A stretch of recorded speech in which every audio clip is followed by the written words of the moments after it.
విభాగం ఆధ్వర్యంలో స్వామి వివేకానంద స్టేడియంలో నిర్వహించిన యోగా డే కార్యక్రమంలో జిల్లా కలెక్టర్ సత్యప్రసాద్ పాల్గొన్నారు. ఈ సందర్భంగా యోగాలో శిక్షణ ఇస్తున్న పలువురు గురువులను కలెక్టర్ సన్మానించారు. అనంతరం కలెక్టర్ మాట్లాడుతూ ప్రతిరోజు యోగా చేయటం వల్ల ఆరోగ్యంతో పాటు మానసిక ఉల్లాసం దక్కుతుందని అన్నారు. యోగా దినోత్సవం రోజు మాత్రమే యోగా చేసి వదిలివేయకుండా నిత్య సాధన చేయాలని సూచించారు. మారుతున్న జీవన విధానంలో అనేక మార్పులు వస్తున్నాయని, వాటిని తట్టుకోవాలంటే యోగా ఎంతో ముఖ్యమని సూచించారు.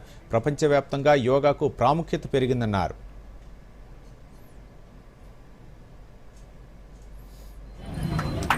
యోగా అనేది ప్రతి ఒక్కరికి అందుబాటులో ఉండాలని గవర్నమెంట్ ఆఫ్ ఆయుష్ వాళ్ళు ప్రతి మండలంలో ఒక యోగా కేంద్రాన్ని స్థాపించారు. అక్కడ ఒక మేల్ అండ్ ఫీమేల్ యోగా ఇన్స్ట్రక్టర్ని కూడా అపాయింట్ చేశారు. సో యోగా ద్వారా ఎన్నో రకాల రోగాల్ని తగ్గించుకోవచ్చు. ఒకటి, మనము బీపీ ఉన్నప్పుడు బీపీని తగ్గించి గుండెకు సంబంధించిన వ్యాధుల్ని నయం చేసుకోవచ్చు. ఈ ఒక్కరోజు యోగా డే అనేది కాకుండా సంవత్సరం అంతా కూడా యోగా డే కింద డైలీ యోగాని వాళ్ళ పార్ట్స్ ఆఫ్ ద లైఫ్. మనం ఎలాగ 3 పూటలు తింటామో అలాగే 1 గంట యోగా కూడా చేసుకునేటట్టుగా చేసుకుంటే వాళ్ళు హెల్దీగా ఉంటారు. పెద్దవాళ్ళు చేస్తే వాళ్ళు కూడా హెల్దీగా ఉంటారు. ఈ డాక్టర్స్ అండ్ మెడిసిన్స్ మీద డిపెండెన్స్ తగ్గుతా active life style and healthy life style ఉంటే మనకి హెల్దీ పాపులేషన్ ఉంటే హెల్దీ కంట్రీ ఉంటుంది.